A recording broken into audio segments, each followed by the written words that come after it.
말씀으로 하루를 여는 복된 새벽에 하나님께서 우리에게 주시는 귀한 말씀은 누가복음 20장 19절 말씀입니다. 온라인으로 동참하는 여러분도 다 함께 성경을 열고 함께 말씀 속으로 들어가 보실까요? 서기관들과 대제사장들이 예수의 이 비유는 자기들을 가리켜 말씀하신 줄 알고 즉시 잡고자 하되 백성을 두려워하더라. 아멘. 예수님 당시의 종교 지도자들은 어떻게 하면 예수님을 죽일까? 예수님을 죽일 방도를 찾기 위해서 바리새인들과 헤롯 당원들을 첩자로 보냅니다. 헤롯 당원은 주전 4년부터 주 39년까지 갈릴리 지방을 다스렸던 헤롯 안디바의 동조자들로서 로마의 식민 통치를 받아들인 친로마주의자들입니다. 바리새인들은 로마의 식민 통치를 싫어하는 철저한 유대주의자들입니다. 그런데 이 상극의 이 원수 같은 관계가 예수님을 제거하고 예수님을 죽이는 데는 이 손을 잡은 거예요. 같은 통속, 같은 마음을 가진 거예요. 바리새인들은 교권 정치를 위하여, 헤롯 당원은 세속 정치를 위하여 손을 잡은 겁니다. 이들의 결탁에는 흔들리지 않는 가치 기준, 그 진리가 없는 거예요. 하나님 말씀이 없는 거예요. 누군가 이기기 위해서 누구하고도 손을 잡을 수 있는 현실 정치의 형태가 바로 예수님 당시도 있었던 것입니다. 이 첩자들은 온갖 아부의 말을 던지면서 무서운 미끼를 주님 앞에 던지는 거예요. 악한 자의 찬사와 미소 뒤에는 무서운 독이 있다는 것을 우리는 기억하고 지혜롭게 분별력 가지고 조심하며 순례길을 걸어가는 하나님의 사람이 되어야 합니다. 칭찬하고 미소 짓는 그것을 중시하지 말고 성령이 기뻐하는가, 이게 하나님의 뜻인가, 하나님의 말씀인가를 판단 기준으로 삼아야 된다는 것입니다. 첩자들이 예수님께 들고 나온 문제가 무엇입니까? 로마의 황제에게 세금을 받지 않은가, 그런 주제였습니다. 22절 볼까요? 우리가 가이사에게 세를 바치는 것이 옳으니까 옳지 않으니까 하니. 여러분, 꽤 난이도가 높은 문제 아닙니까? 만에 하나 세금을 내야 한다고 하면 로마 당국에 협조하는 친로마파로 낙인이 찍힐 것이고요, 세금을 내지 말라고 한다면 조세를 거부하는 반로마 세력으로 축출될 수가 있습니다. 그리고 내몰릴 수가 있는 것입니다. 여기 옳으니까 곤란한 질문으로 상대를 몰아붙이고 있는 거예요. 그러면서 다구쳐요. 말하세요. 빨리 말하세요. 예스냐 노냐 말하세요. 예수님께서 당시 로마 데나리온 동전을 가져오라고 그랬어요. 동전에 쓰여진 글과 거기에 누구의 얼굴이 있느냐 반문하셨어요. 그들의 결론은 가이사의 것이라고 했어요. 예수님의 대답은 아주 명쾌했어요. 가이사의 것은 가이사에게, 하나님의 것은 하나님께 바치라고 말씀하셨습니다. 하나님의 것을 하나님께 드리라고 하셨습니다. 여러분께 묻습니다. 무엇이 하나님 것입니까? 우리의 모든 것이 다 하나님의 것입니다. 우리 가정도, 우리 자녀도, 그리고 우리 교회도, 이 민족도, 인류도, 그리고 내 건강도, 내 재능도 다 하나님께 속한 것이에요. 내 자신이 하나님 것인 것을 알고 모든 것을 하나님께 바치고 드려서 하나님을 예배하고 하나님 앞에 순종하고 하나님께 기도하는 삶을 살라는 것입니다. 우리는 세상의 선한 청지기, 하나님께 받지 않은 것이 어디 있습니까? 우리가 갖고 있는 지식도, 건강도, 물질도, 자녀도, 가정도 다 하나님이 주신 것 아닙니까? 여러분, 우리 세계로 교회도 하나님이 주신 것입니다. 하나님의 것입니다. 하나님이 주인입니다. 하나님의 우리 교회가 머리입니다. 그러므로 하나님의 것이기에 하나님의 사람다워야 하고, 하나님의 것이기에 하나님의 교회다워야 합니다. 가이사의 것은 가이사에게 돌리라고 하셨습니다. 이 세상의 정치와 이념과 철학, 체제, 이거 다 가이사의 것입니다. 우리나라는 보면 보수와 진보라는 이 프레임에 갇혀 있는 것 같습니다. 그래서 서로 막 대립하고 이 적대시하고 공격을 합니다. 그것이 교계 안에도 들어온 것 같아요. 교계 안에도 보수가 있고 진보가 있어서 서로 갈등하고 대립합니다. 이것이 개교회 안에도 들어와서 갈등을 겪기도 합니다.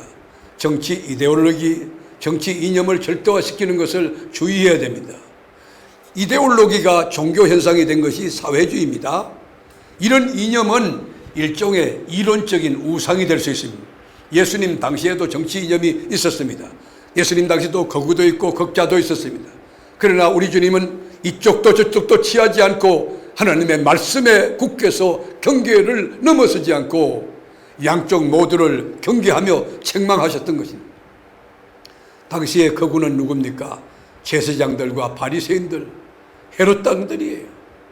그리고 당시의 국자는 열심당이에요. 그렇게 우리 주님은 거구도 경계하고 책망하고 여러분 국자도 책망하고 경계했다.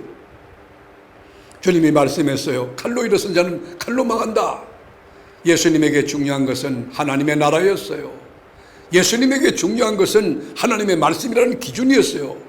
여러분, 복음은 누구에게든지 차별이 없습니다. 여러분, 우리 교단에서 만든 무슨 이 정치라든지 헌법이라든지 이런 것들, 그것이 복음이 될 수 없는 것이에요.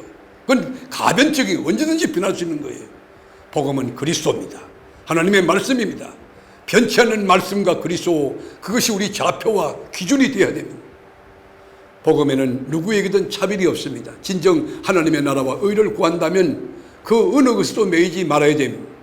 이념이 절대로 버릴 수 없는 것이 되었다면 그것 자체가 우상입니다. 지금도 가이사의 세력은 교회를 여러분 이용하려고 달려듭니다. 교회가 가이사의 도구로 전락되지 않도록 오직 복음과 성령의 능력으로 그리스도의 사랑으로 품고 또 품어서 성령 안에 하나가 되어야 합니다.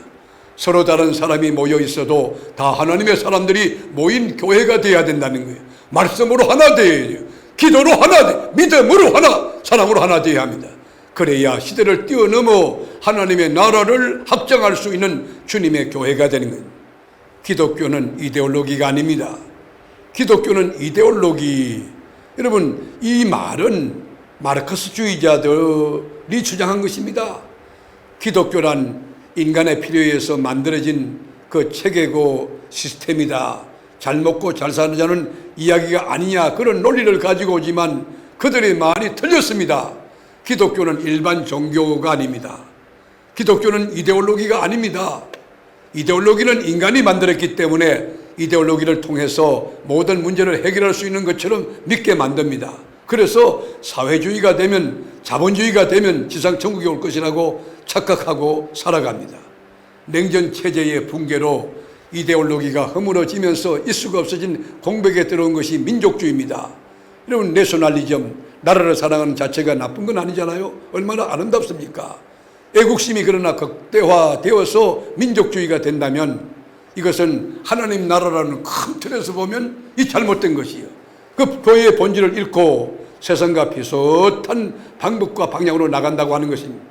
역사에 수많은 이데올로기가 충돌했습니다.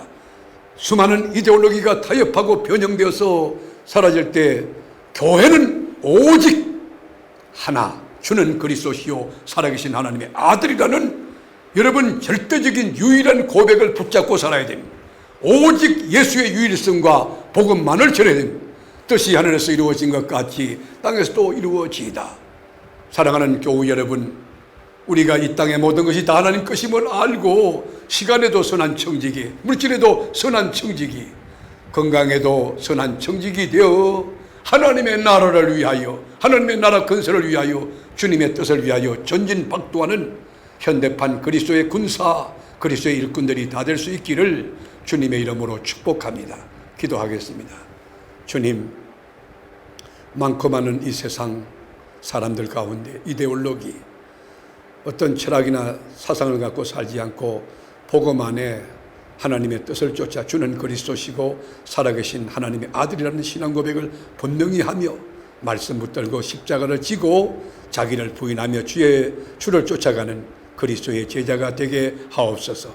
오늘 하루 일과 가운데도 내가 져야 될 십자가가 무엇인지 생각하고 십자가를 달게 지고 기쁨으로 지고 즐겁게 지고 가는 하나님의 사람, 말씀의 사람 되게 하옵소서. 예수님의 존귀하신 이름으로 간절히 기원하옵나이다. 아멘.